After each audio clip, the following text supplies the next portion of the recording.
da carta de Paulo aos Coríntios, pequeno texto com que ele finaliza uma longa exposição.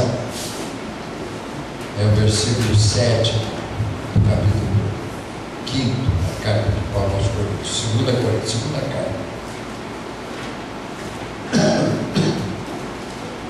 Visto que andamos por fé e não pelo que vemos. Solto assim, sem amarras com outras considerações, essa frase parece não ter muito sentido, nem muita relação conosco aqui agora. Mas se nós lembrarmos todos os textos anteriores, e se lembrarmos da história da igreja de Corinto, que foi uma igreja muito conflitiva, com muitos problemas, que tentava de alguma forma expressar seu seguimento à proposta de Jesus em meio às tradições culturais as mais variadas que se misturavam naquela cidade porto. Nós podemos entender o que Paulo estava querendo dizer. Havia uma discrepância muito grande sobre formas culticas, formas de adoração, formas de interpretação da experiência tradicionada, experienciada pelo povo acerca das histórias que se contavam a respeito de Jesus. Vamos lembrar que naquela época nós não tínhamos nenhum texto escrito ainda. Então, as notícias, as boas notícias do Evangelho eram trazidas por relatos pessoais. E todo o relato pessoal, como nós sabemos muito bem, ele é muito variado. Como diz o ditado, quem conta um ponto, aumenta um ponto. Então havia muito desencontro das versões. E isso gerava uma série de conflitos. E Paulo vai então chamar a atenção da comunidade para os aspectos que subjazem a essa situação de desencontro e de conflito. E ele chama a atenção para um aspecto que é fundamental da nossa experiência cristã, e nós protestantes falamos muito a respeito disso, mas eu tenho a impressão, se eu não estou enganado, de que nós vivemos poucos, visto que andamos por fé e não pelo que vemos. Na história do Evangelho e na história do ministério de Jesus, nós temos um exemplo muito flagrante, de um indivíduo que não quis acreditar que Jesus havia ressuscitado, que foi Tomé, e ele passou a história.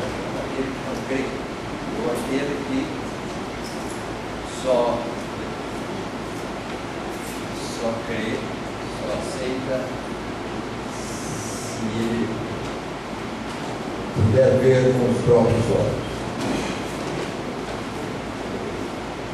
Ver para crer, virou até um ditado entre nós, entre todos os povos atingidos pela presença do Senhor. E essa pergunta, Paulo tenta responder, tem a ver com a igreja. O que é a igreja e onde está a igreja? Havia a igreja de Jesus Cristo na comunidade de Corinto? Aquele conjunto de homens e mulheres que se digladiavam por saber quem era mais fiel ou menos fiel à proposta de Jesus? Ali estava a igreja? E Paulo nos lamenta a esse respeito para nos dizer que sim, que na verdade a igreja está sempre presente, mesmo naquelas situações onde a nossa compreensão, a nossa visão nos diz que ela não poderia estar ali. Eu quero contar uma experiência pessoal que eu vivi e que acho que ilustra de maneira dramática essa situação. Eu quero contar particularmente na noite de hoje, porque nós vamos ter a celebração eucarística.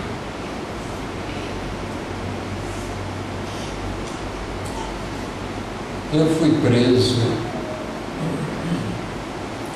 pela polícia política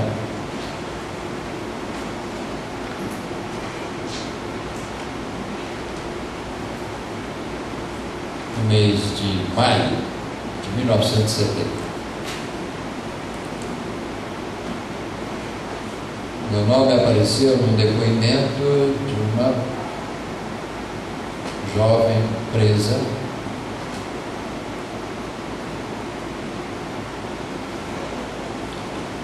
torturada barbaramente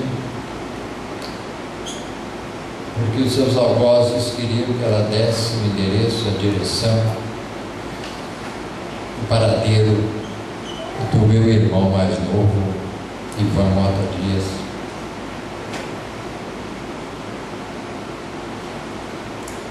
E ela, não sabendo, deu o endereço de alguém parecido, próximo, talvez pudesse responder aquela interrogação. Então ela deu meu nome. E foram atrás de mim. E eu fiquei cerca de 40 dias preso. Na primeira parte, os primeiros 20 dias, 25 dias, já não me lembro mais exatamente, eu fiquei preso nas dependências do Topódio, no Rio de Janeiro, na rua Barão de Mesquita, sede da Polícia do Exército. Lá eu vi de tudo, de terrível, de horroroso, de bárbaro, que o ser humano é capaz de fazer com outro ser humano. Eu também não sabia onde estava o meu irmão. Também não pude responder a questão. Dali, fui transferido mais tarde para a carceragem do Departamento de Ordem Social e Política da Polícia do Rio, famoso BOPS, na Rua da Relação, um prédio que hoje não existe mais. E ali fiquei mais ou menos uns 15 dias, junto com outros presos que iriam ser liberados daí a algum tempo. Nós vivíamos um estado de exceção. As autoridades podiam prender e permanecer com as pessoas presas sem ter que dar satisfação a ninguém, nem notícia de onde se encontravam, já que as garantias todas jurídicas estavam suspensas. Então eu fiquei ali no BOPS nesses 15 dias. Era uma situação mais amena, estávamos apenas presos. Durante o dia podíamos ficar juntos, das 8 da manhã até mais ou menos 7 da noite, no salão. À noite éramos recolhidos às celas. E durante o dia, então, nós conversávamos sobre tudo, jogávamos muita carta, porque não havia outra coisa para fazer. Não tínhamos acesso a nenhum livro, a nenhuma literatura. E a maioria dos meus colegas em prisão naquele momento eram jovens que vinham do movimento guerrilheiro. Todos eles já tinham passado por torturas, eram, na sua imensa maioria, declaradamente não religiosos, ou sem nenhuma relação, nenhum tipo de comunidade religiosa, e ficaram todos muito surpreendidos que entre eles se encontrava um pastor. E nós conversamos muito sobre religião, papel das igrejas, história do cristianismo, e tivemos profundas e significativas discussões. Até que um dia, um deles, que estava se recuperando das feridas, das torturas que tinha sofrido, e ele tinha sofrido muito, chegou para mim e disse: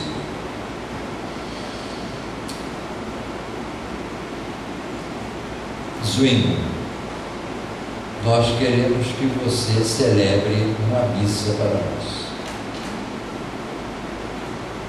Eu levei assim um susto, como assim? Eu sou padre, como é que eu vou celebrar a missa? Mas eu entendi o que ele queria dizer.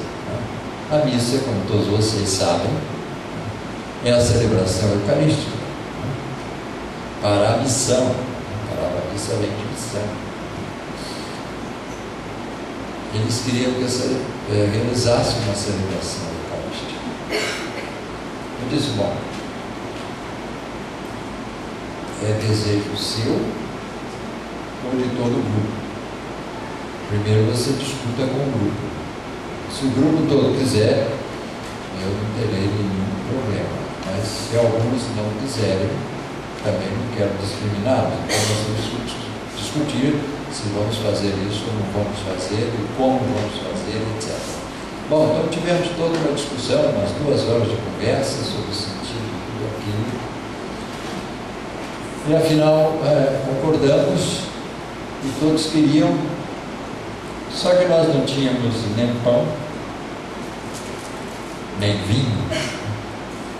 Nós tínhamos um café com leite muito vagabundo, horroroso de se beber. Café era muito ruim, mas que era o nosso alimento da manhã.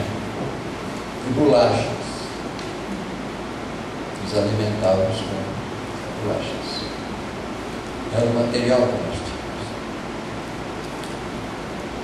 E mesmo assim, então, eu tive o privilégio de celebrar, talvez, a Eucaristia mais impressionante, mais sentida, mais profunda nos meus hoje 51 anos de ministério pastoral. Porque naquele momento, entre pessoas que não tinham escrito na testa que eram cristãos, que faziam questão de dizer que estavam fora da longa tradição da igreja cristã, nasceu uma igreja cristã. E os testemunhos de vida, de experiência de sofrimento, de sonhos que todos acalentavam, ainda que, no meu entender, de forma equivocada, numa luta que não tinha muito sentido e nem possibilidade de triunfo,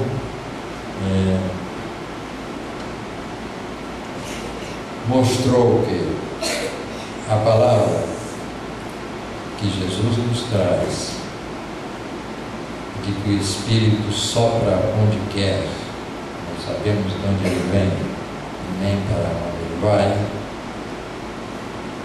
e que esse Espírito é o Espírito da liberdade, ele soprou.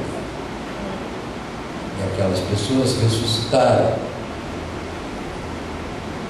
lembrando aqui o vale de ossos secos, que nos fala o profeta. E uma comunidade de irmãos e irmãs ali nasceu. E eu posso dizer isso com muita tranquilidade, porque eu acompanho o apóstolo Paulo na sua belíssima frase de 2 Coríntios: visto que andamos por fé e não pelo que vemos. Então a igreja de Jesus Cristo, ela pode acontecer até dentro de uma igreja presbiteriana unida, até dentro de uma igreja católica, até dentro de um terreiro de candomblé, como aconteceu dentro de uma visão entre homens e mulheres que não se diziam cristãos, mas que se mostraram cristãos, sem usar a linguagem tradicional, mas expressando sua fé na vida, no amor, na misericórdia, na compaixão, no serviço de uns para com os outros. É ali que se encontra a igreja. Ano que vem nós vamos celebrar 500 anos do protestantismo. É hora de aproveitarmos esses momentos que antecedem essa grande celebração para nos lembrar dos grandes valores que os primeiros reformadores trouxeram à luz no mundo ocidental. Durante 15 séculos, 1500 anos, os cristãos viveram sob o poder de uma estrutura eclesiástica que mais escondeu do que revelou o Evangelho aos povos. Nesses 1500 anos, milhares de pessoas foram mortas, assassinadas em nome da cruz de Cristo. Não podemos nunca nos esquecer das cruzadas. Se hoje outros promovem outras cruzadas, vamos nos lembrar que nós temos o exemplo. Nós temos o exemplo, historicamente falando. E os reformadores vão nos libertar, fazendo uma releitura do texto sagrado, dessa concepção de igreja fechada, institucionalizada, que em lugar de emancipar as pessoas, as coloca sob julgo permanente. Temos que nos perguntar sempre aonde está a igreja. E os reformadores nos dizem que não podemos identificar plenamente, completamente a igreja de Jesus Cristo, o corpo místico de Cristo, como as instituições sociais chamadas igrejas, porque essas perecem, essas se corrompem, essas são fragmentárias, essas são palco das lutas fratricidas que destroem a humanidade do ser humano, porque são estruturas construídas pelos homens e pelas mulheres. Vocês estão acompanhando certamente o noticiário da tragédia que se vive na Europa, com os países ditos cristãos não querendo receber as pessoas que fogem do teatro da guerra do Oriente Médio. Da grande e grave crise que a Alemanha atravessa, impondo condições draconianas para os seus devedores, como é o caso da Grécia. Daqui a pouco os gregos vão ter que parar de comer para poder pagar a dívida que devem às empresas alemãs que atuam no território grego. Por outro lado, temos que nos lembrar da nossa irmã Angela Merkel, luterana, filha de pastor, que agora enfrenta o seu país, porque ela quer abrir as portas da Alemanha para os refugiados de guerra. E o povo não quer. Ela está sendo acusada de querer islamizar a Alemanha. E sofrendo, portanto, todo tipo de pressão. Então, essas gravíssimas contradições nos exigem sempre perguntar: onde está a igreja? Somos de fato a igreja de Jesus Cristo? Estamos na igreja para ganhar alguma coisa, para ter prosperidade, saúde, poder? Ou estamos na igreja para servir e para ajudarmos a construir uma comunidade de serviço, de solidariedade, em benefício dos demais, para que o outro mundo, aquele mundo que Jesus anunciou, se torne possível. O outro mundo é possível foi o lema dos Fóruns Sociais Mundiais, que é um lema evangélico por excelência. O outro mundo possível é o reino de Deus, que começa aqui, não está perdido no espaço. Aliás, precisamos apagar essas imagens medievais ou pré-medievais que ainda nos acompanham e colocar os pés no chão e ver as coordenadas desta nova organização social. A palavra que Jesus usa é reino. Nós cantamos invocando a sua presença como rei. Rei é uma categoria em desuso, não existe mais, é um termo político por excelência. Os reis que existem na terra hoje são caricaturas de poderosos do passado. Nenhum deles governa, nenhum deles tem mais poder, mas a categoria permanece, é um símbolo de poder. E o reino é a nova ordem. O reino de Deus é a nova ordem que Jesus anuncia. É um novo mundo possível, na medida em que nós andarmos por fé e não nos deixarmos prender pelas realidades que nos rodeiam e no meio das quais nós nos encontramos. Nós andamos por fé e não pelo que vemos.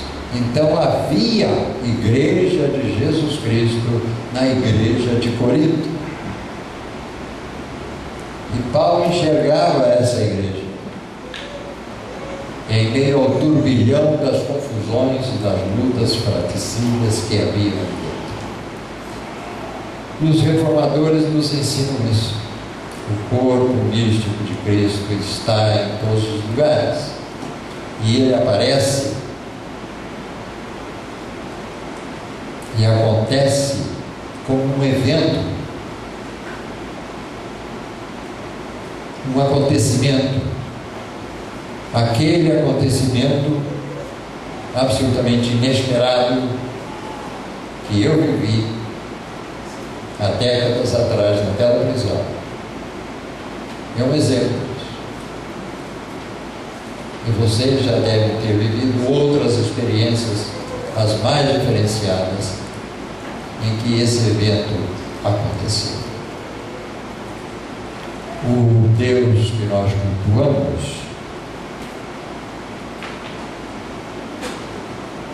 que é o Deus de Jesus Cristo, que é o Deus da tradição hebraica, não habita em santuários construídos pelas mãos humanas. O nosso Deus não está preso a espaços sagrados. Não adianta reconstruir o templo de Salomão, nem vocês comprarem todas as propriedades aqui ao redor para aumentar essa igreja, porque não é aqui que ele está nos corações. E ele está no templo, no nosso templo de vida. Se vocês se lembram da peregrinação do povo de Israel, Deus ia à frente. Inclusive, um dos significados do nome Jesus é aquele que vai na frente, aquele que puxa a caminhada. E Israel caminhou, simbolicamente, evidentemente, 40 anos no deserto. E Deus ia à sua frente, porque Deus é o Senhor da nossa história. Ele não está preso à natureza, Ele não é uma árvore que nós devemos ajoelhar diante dela. Ele não é um animal. Todo mundo gosta de gato, né? A maioria das pessoas gosta de gatos, né? Os persas lançaram dezenas de gatos quando foram lutar contra os egípcios, porque os egípcios veneravam os gatos. Então foi fácil para os persas derrotá-los, porque soltaram os gatos e soltaram os egípcios, respeitando aquela divindade representada em tantos animais. Não entraram para a batalha e foram destruídos pelos persas. O Deus da Bíblia é o Deus da história, porque é o Deus da vida, porque a vida é história, é passado, é presente, é futuro. E é nessa história de hoje, real, concreta, desses tempos terríveis que nós estamos vivendo, desses dias trágicos que o Brasil atravessa, é no meio dessa história que ele se encontra, que o Espírito está soprando. Tomara que nós vamos ouvir o sopro do Espírito no meio dos descaminhos em que nós estamos. Essa igreja que tem uma história tão bonita, que ela possa seguir na mesma pegada, não ouvir os clamores para ser uma igreja triunfante, mas que ela continue na sua decisão de ser uma igreja sofredora, permanentemente envolvida com as questões deste mundo, porque é no rosto dos nossos semelhantes brasileiros e brasileiras sofredores que Jesus Cristo está vindo para demonstrar a sua presença solidária para conosco, visto que andamos por fé e não pelo que vemos. Vamos continuar na nossa caminhada. Que Deus nos instrua, nos abençoe, nos edifique, nos fortaleça, dando-nos a coragem para enfrentar esse caminho.